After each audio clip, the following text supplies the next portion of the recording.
அன்பார்ந்த குழந்தைகளே, அனைவரும் ஆரோக்கியத்துடனும் நலமாகவும் இருக்கிறீர்கள் அல்லவா?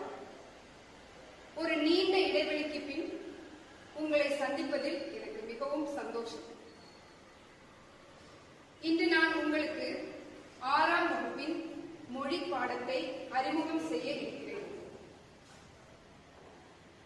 மாணவர்களாகிய நீங்கள் எந்த ஒரு விஷயத்தையும் கருத்துக்களையும் ஆழமாகவும் தெளிவாகவும் அறிந்து கொள்ள மொழி அறிவு மிகவும் முக்கியமானதாகவும் அத்தியாவசியமானதாகவும் இருக்கிறது. ஆகையால் நாம் நமது மொழி பாடத்தை, நமது தாய்மொழியை தெளிவாகவும் கவனமாகவும் பிழையின்றியும் படிக்க வேண்டிய அவசியம் உள்ளது. ஆம், எனக்கு தெரியும், நீங்கள் அனைவரும் மொழி பாட கற்பதில் மிகவும் ஆர்வமாக உள்ளீர்கள். இன்று நான் உங்களுக்கு எடுத்துக்கொண்டு வந்த ஒரு தலைப்பு, நீங்கள் கண்ட, கேட்ட, அனுபவித்த, ரசித்த, வர்ணித்த ஒன்றைத்தான். என்னவாக இருக்கக்கூடும்? யோசித்தீர்களா? ஆம், நாம் எதனை ரசிக்கிறோம், எதனை வர்ணிக்கிறோம்? இயற்கை. இயற்கையைத்தான் நாம் வர்ணிக்கிறோம், ரசிக்கிறோம், கவிதைகளாக்குகிறோம். இயற்கை என்ற ஒன்றைத்தான் நாம் அனுபவித்து வருகிறோம், தற்போது அழித்துக் கொண்டும் வருகிறோம்.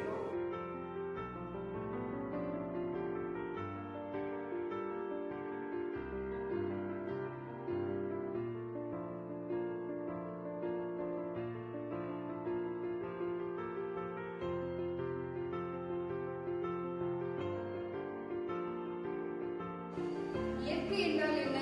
இயற்கையில் என்னென்ன பொருட்கள் உள்ளன?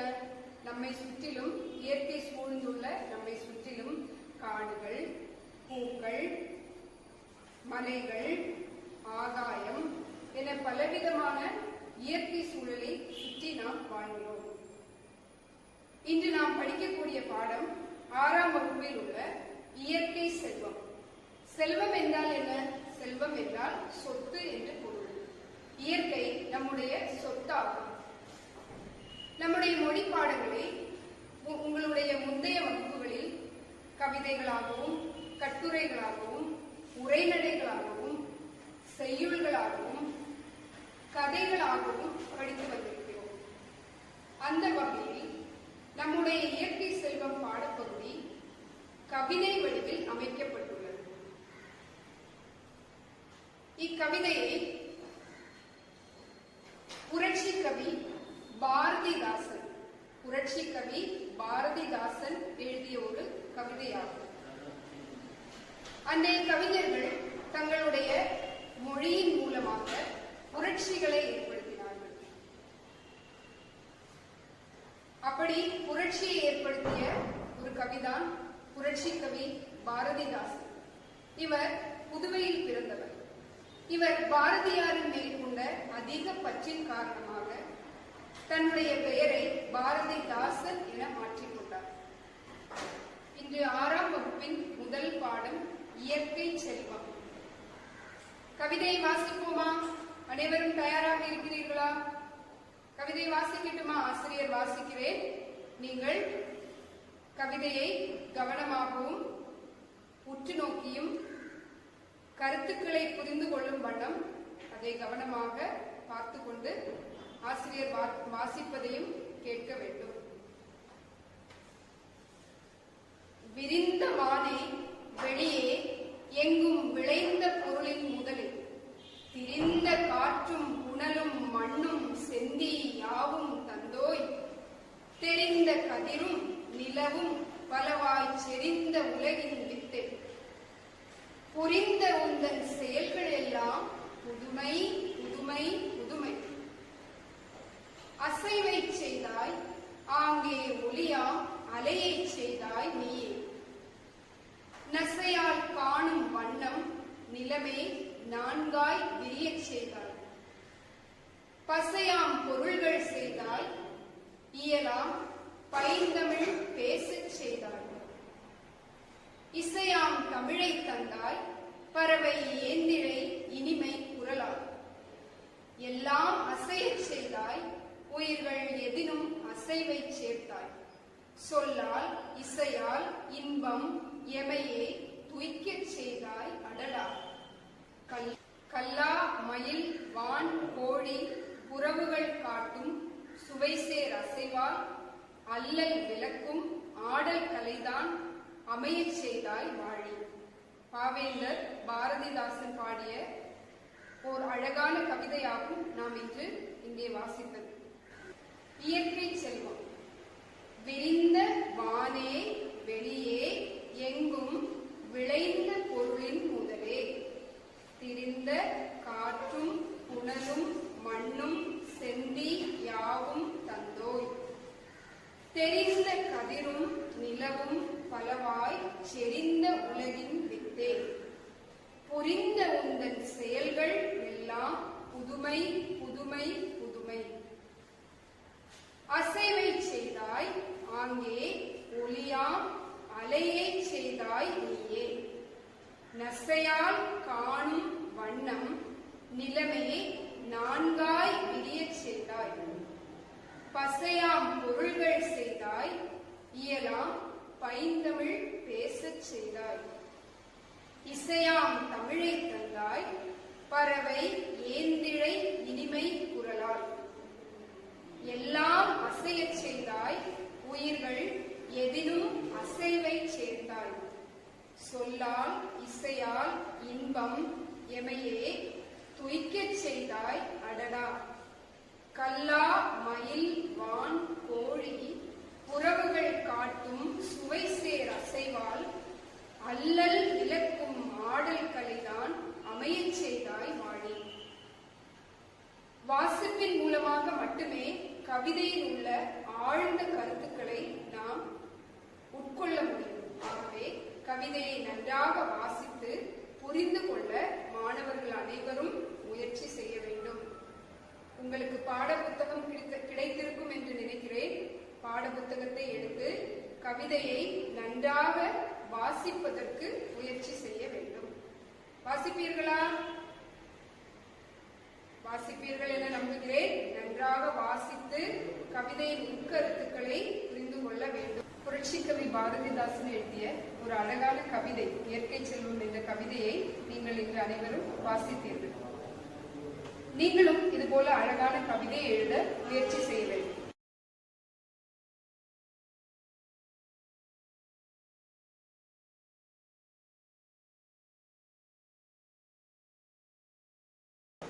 இந்த கவிதையை வாசித்த போது அதில் ஒரு சில வார்த்தைகளின் பொருள் உங்களுக்கு அறியாமல் இருந்திருக்கும்.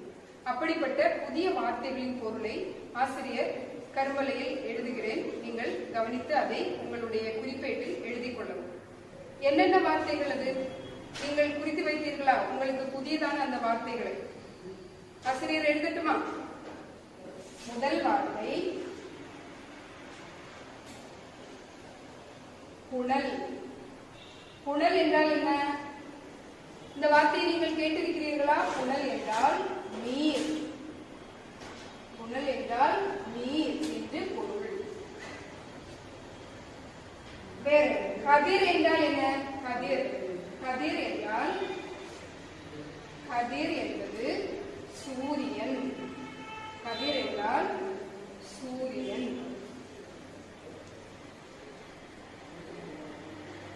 வேற என்ன புதிய வார்த்தைகள் நீங்கள் அதில் கவனித்தீர்கள்? ஒலி. ஒலி என்றால் என்ன? ஒலி என்றால் சத்தம். ஒலி என்றால் சத்தம். வேறு என்ன புதிய வார்த்தைகளை கவனித்தீர்கள்? அல்லல். அல்லல் என்றால் துன்பம். அல்லல் என்பது துன்பம் என்று பொருள் தரும். துன்பம்.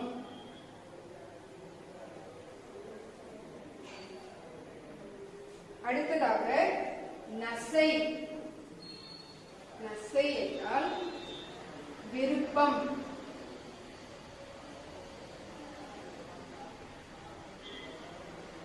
விருப்பம்.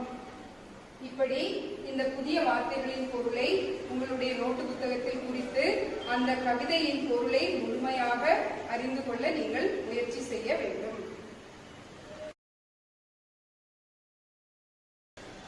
இயற்கை செல்வம் கவிதையை வாசித்த போது பொருள் தெரியாத வார்த்தைகளின் பொருளை நாம் அறிந்து கொள்வோம். அடுத்ததாக நாம் கவிதையை வாசிக்கும் போது கவிதை மிக அழகாக இருந்ததன் முக்கியமான ஒரு காரணம் அந்த கவிதையின் வார்த்தை. கவிஞர் அந்த வார்த்தைகளை எப்படி பயன்படுத்தி இருக்கிறார் பாருங்கள். நமது கவிதையில் முதல் வார்த்தையை பாருங்கள். விரிந்த, திரிந்த, தெரிந்த, புரிந்த.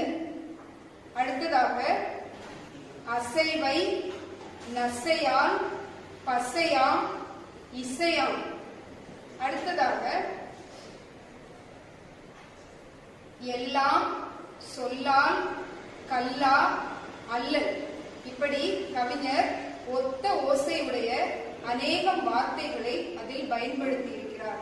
நீங்கள் உங்களுடைய ஆசிரியருக்கு கவிதை எழுதி அனுப்பும் பொழுதும் நீங்கள் உங்களுடைய கவிதைகளில் இதுபோல ஒத்த ஓசையுடைய சொற்களை எழுதி அனுப்புவதற்கும் ஒத்த ஓசையுடைய சொற்களை எவ்வாறு அந்த கவிதையில் பயன்படுத்தலாம் என்பதையும் புரிந்து கொண்டு அழகான ஒரு கவிதையை எழுத வேண்டும். அன்பான குழந்தைகளே, புதிய வார்த்தைகளின் பொருளை தெரிந்து கொண்டோம், ஒத்த ஓசையுடைய சொற்களை தெரிந்து கொண்டோம். இனி இந்த கவிதையின் பொருள் என்ன என்று அறிந்து கொள்ள வேண்டும்.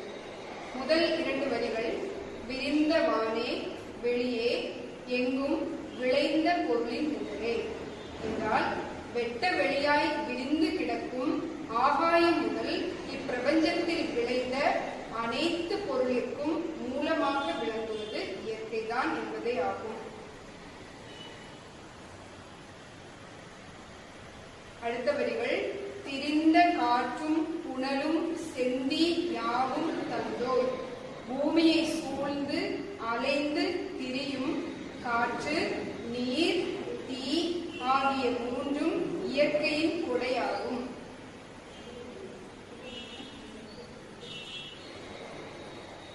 தெரிந்த கதிரும் நிலவும் பலவாய் செறிந்த உலகின் வித்தே. ஆகாயத்தில் தெரியக்கூடிய சூரியன், சந்திரன் ஆகியவை பலவாறு செறிந்த இயற்கையின் விதைகளாகும். புரிந்த உந்தன் செயல்கள் எல்லாம் புதுமை புதுமை புதுமை. இதுவரை இயற்கை தொடர்பாக புரிந்து கொண்ட அனைத்து செயல்களும் புதுமையாகவே உள்ளன.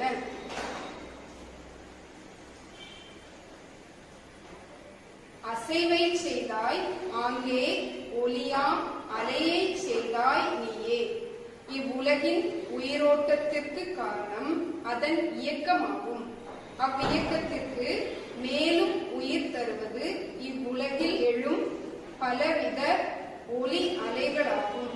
இவை அனைத்தும் இயற்கை தந்ததே. நசையால் காணும் வண்ணம் நிலமே நான்காய் விரியச் செய்தாய். விருப்ப மிகுதியால் கண்டு உணரும்படி இப்புவியில் குறிஞ்சி, முல்லை, மருதம், நெய்தல் என 4 வகை நிலங்களையும் விரித்து தந்ததும் இவ்வியற்கையே. பசையாம் பொருள்கள் செய்தாய் இயலாம் பைந்தமிழ் பேசச் செய்தாய். 4 வகை நிலங்களில் இருந்து பல்வகை பொருட்கள் கிடைத்தன. பல்வகை உயிர்கள் வளர்ந்தன. தமிழனும் வளர்ந்தான், தமிழும் தழைத்தது. இசையாம் தமிழை தந்தாய் பறவை ஏந்திழை இனிமை குரலால். தமிழ் மொழியும் இசையும் வேறு வேறென்று. இது பறவையின் இனிமையான குரல் ஒலி போன்றது. எல்லாம் அசையச் செய்தாய் உயிர்கள் எதிலும் அசைவை சேர்த்தாய். இந்த உலக இயக்கம் அனைத்திற்கும் இயற்கையே காரணமாகிறது. உலகில் உள்ள அனைத்து உயிர்களுக்கும் இயக்கமாக அமைவதும் இயற்கையே.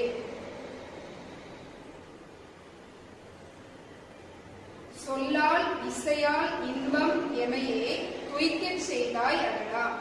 இந்த தமிழ் சொல்லாலும் இசையாலும் எமை இன்பம் அடையச் செய்தாய்.